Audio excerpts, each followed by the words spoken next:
Shajar Al is the newest archer commander in Rise of Kingdoms, and I've had her expertise for just over a day now. And today, I'll be doing my Shajar in-depth guide. I'll go over her best skills, her best pairs, if she's even good on the open field, her best talent trees, and I'll also tell you anything else interesting about her. So if you're interested in Shajar, how she works, whether or not she's a really good commander, and if you should invest in her, you want to stick around till the end of the video. Now, let's start off today's video by going over Shajar's skills. Skills are easily the most important part of any commander, and I think that the same obviously will apply to any commander we look at. And we'll start off with Shajar's active skill.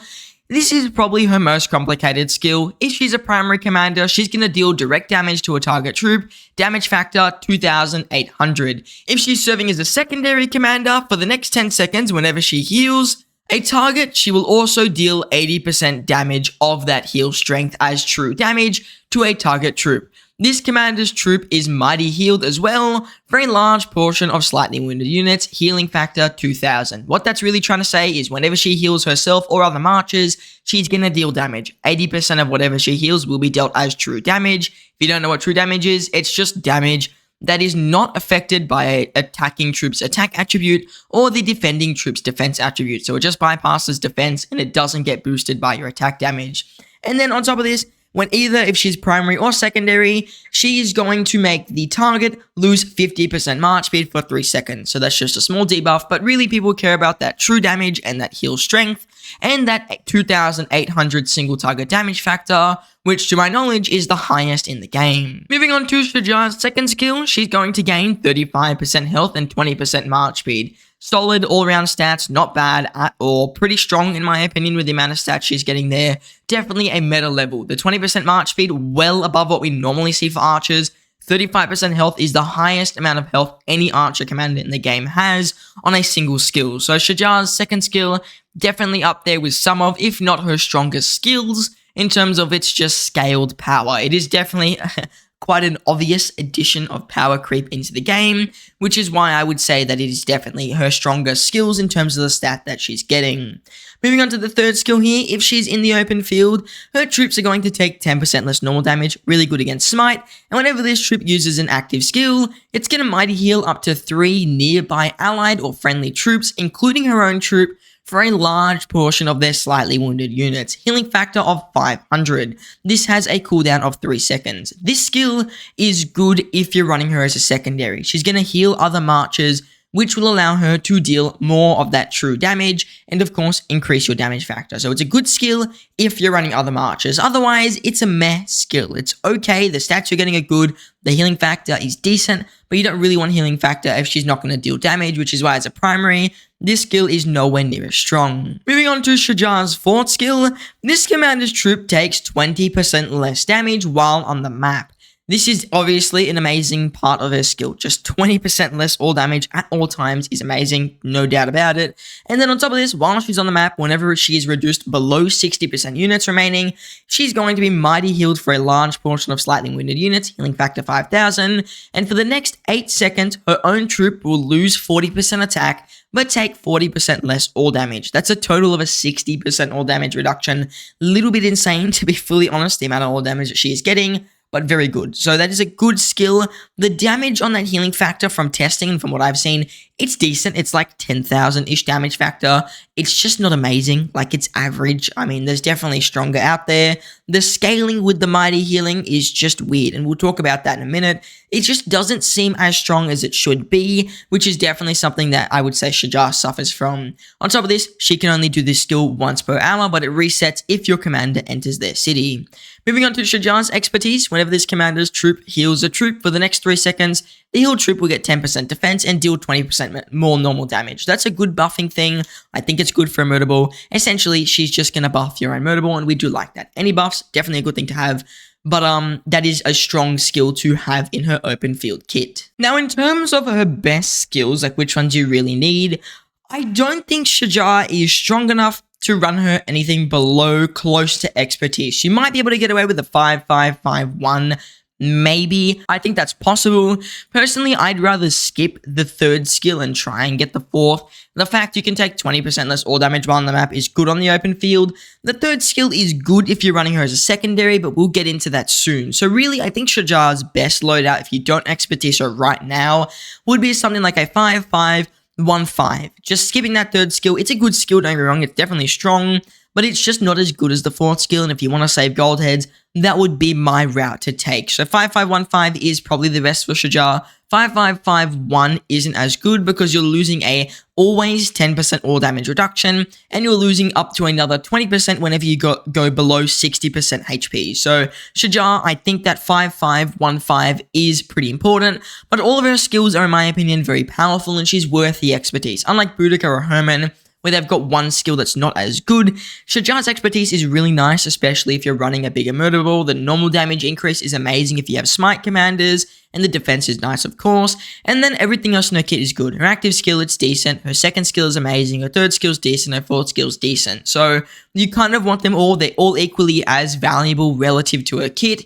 They're not going to be something that you can really skip out on. If you want to run her as a secondary, you need that third skill or she's going to suck. If you want to run her as a primary, you need to have that fourth skill or she's not going to be as strong. So really, Shajar is in that situation where I would say she kind of needs all of her skills. She's not really one that you can skip on. You though can, if you do choose to run her as a primary, get away with maybe skipping that third skill, but you will be losing out on the expertise value in terms of the buffs that you could be getting out of it. So really, I think Shajar overall, we're looking at something like a 5-5-1-5 commander over using something like a 5-5-5-1, especially since once we get into her pairings, she seems to be a bit more of a primary commander, at least for now. The next thing I'll talk about with Shajar is her talent tree, and generally I'm going to say that Shajar holds a very similar talent tree to what I normally recommend for an archer build. It's pretty much identical to every single build I have on my other skill tree archers. If you look at my Zulang, for example, literally an identical build. And that's just because this build is all around pretty much always the best in almost every single situation. The only exception would be if, for example, you have a commander that can't use Naked Rage, but Shajar, because of her tankiness, will be using Naked Rage in my opinion. So the build is really all in on Feral Nature, go all the way up to Venomous Sting, get 3 out of 3 on Razor Sharp, 3 out of 3 on Rapid Fire, and 2 out of 3 on Arrows Nooked, and that's it. Your build is done, and it's perfectly set up in my opinion. This build, really good if you've got a tankier Archer Commander or an Archer Commander that needs Rage. Shajar is both of the above. She's really, really tanky, and she really, really needs Rage, and this build will definitely fulfill it. And Naked Rage, usually you wouldn't put it on someone who's got a single target active skill, but purely because Shajar, once we get into her pairings, there's a lot of AoE in there, and also because of the fact that she is really tanky, you can afford to take this extra damage and deal more damage. The thing is, she's not going to benefit as much from this if you run her as a secondary, so if you're running her as a secondary, the tree on your primary commander shouldn't have Naked Rage, but if you're running her as a primary, I think it is worth getting the Naked Rage purely and literally purely because she is going to have too much all damage reduction. In Rise of Kingdoms, the way that stats work is quite simple. The more stats you have, the less effective they are. So let's say you have 100% stats of one thing.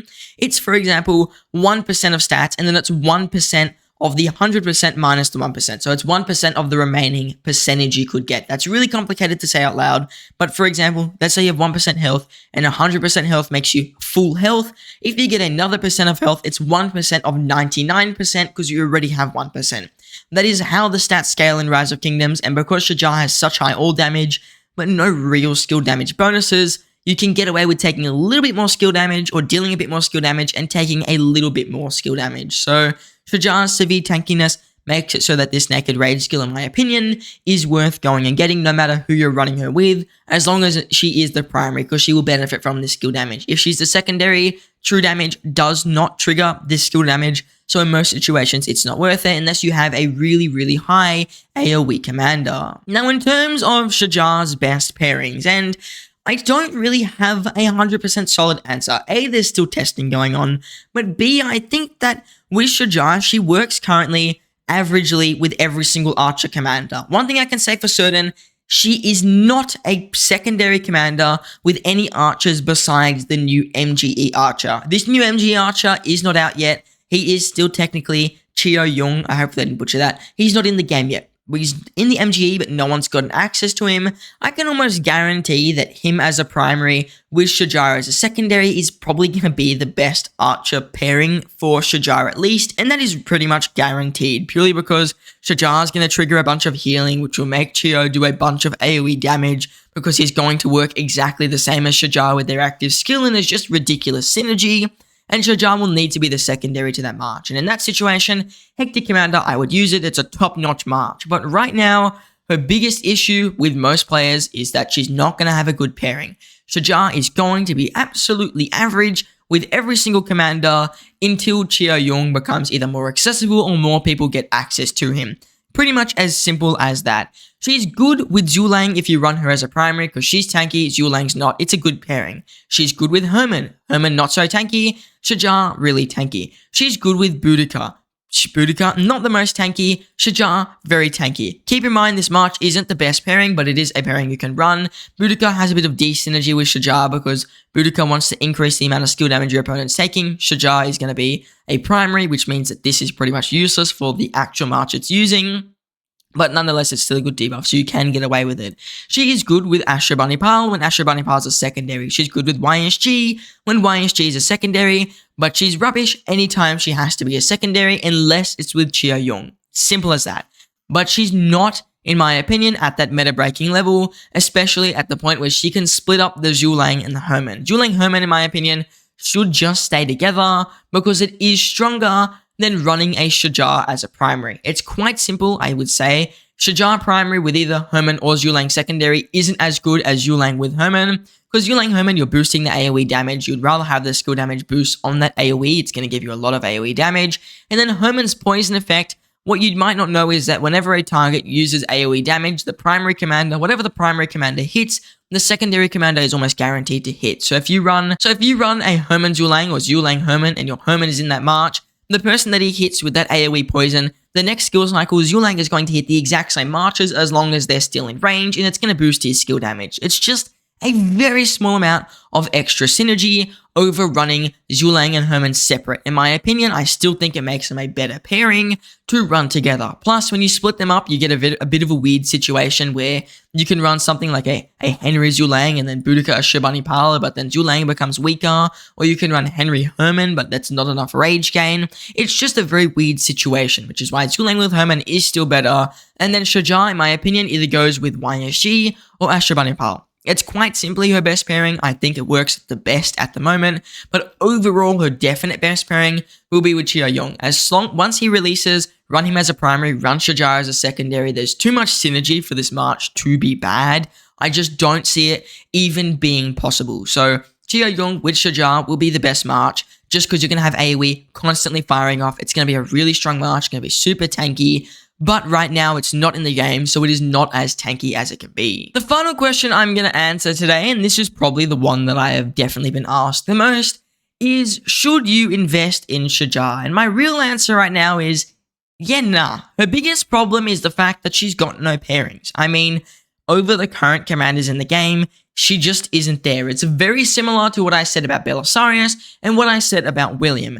If you're new to Season of Conquest or Season 3, get Shajar over getting someone like Boudica Prime. 100% guaranteed. She is better than Boudica in pretty much every way, but she's just not that amazing, where I would say that if you have already got something like a Zhulang Herman and a Boudica YSG or a Ashurbanipal, that you should go get Shajar. She's good, she's better for a second March than someone like Boudica, but she's not a big enough upgrade for it to be worth it. Not to mention her best pairing is with an MGE commander, and you can't really get access to that commander right now. I do think that in the future, once we see more Archer commanders, Shajar will probably get a lot more meta love, because she's going to have more pairings. It's similar to Liu Che, except Liu Che had that very weird infantry pairing with Alex, where he became meta right off the bat, because many people already had Alex, and he's also got AoE, which instantly just makes him a good commander. So, because Shajar doesn't have that AoE, and also the fact that she is lacking a very solid pairing right now that would make her absolutely meta, I don't think she's worth grabbing until we see something a little bit better. Once Shajar gets a better pairing, I probably will change my mind on her. I think she's a pretty decent investment, but in terms of grabbing her right now over an upgrade, it is a bit risky and I wouldn't do it. I'd rather just wait for Cavs or wait for the next siege commanders, whoever it may be, because they're probably going to be a slightly better option to pick over Shajar, at least right now. She could get a lot of meta value in the future, and if you get access to the MGE for Chio Young, I think that she is a good option just because it's going to be an amazing pairing. But if you don't have access to that MGE, and you aren't one of those players who's going to be garrisoning or anything, she isn't the best pickup for you. She's going to be strong. I'm going to use her in my ball, of course. She's going to be good enough for that, but she is not going to be meta breaking to the point where I would say she is your go-to pickup by any means. If you're new to Season 3 though, I'd pick her up after you get Zulang and Herman, but I wouldn't pick her up before then. If you're late into Season 3 and you've already got Boudica and you've got a Shabanipal, you've got Henry and Dashur, whatever it may be, yeah, you can skip Shajar. She's not that important, kind of like William, kind of like Belisarius. Not 100% needed, not 100% rubbish though. So Shajar, I'd pick her up if you are new to Season 3, new to Season of Conquest, or you're making your first or second Archer March. And if you've already got Zulang and Herman and you're looking for another commander, again, I think Shajar would be worth it in those situations. Now, if you enjoyed today's video and you found my perspective, at least on Shajar, interesting, I just want to ask you guys for a little bit of feedback. Yesterday in the live stream, I used the webcam up there for the first time ever. I kind of blocked it. I'm pointing at it. You can't see it, but I can. And I want to know if you guys like it in videos. Do you not like it in videos? What's the deal? So I thought I'd try it out in this video. It's the first time I've ever used a webcam in a video. If you liked it in this video, let me know in the comments. I will use it again. If you think it kind of disrupts the flow or you find it like not very fitting, also tell me in the comments. If you like the webcam, let me know. If you don't, let me know. I'm happy to turn it off, and I'll mainly just use it in live streams. On top of this, I do have a live stream tomorrow as well. I'm going to be streaming at probably around 22 UTC, and I'll be doing a massive KVK fight. So if you want to see my Zone 4 fight or Zone 5 fight against the big shots over in, I think this kingdom is 32-17, you definitely want to tune in. It's going to be a fun fight. There's going to be a lot of fighting, and I will be surprised to see who wins this zone. Will it be our kingdom and our allies, or will it be 30-17? There's relatively equal stats across the board, so I think it is going to be quite damn interesting. So if you want to tune in, trust me, it's going to be a fun time. 22 UTC today. Link will be in the pinned comment and also in the description. Now, I just want to say thank you all for watching, and I hope to see you in the next one.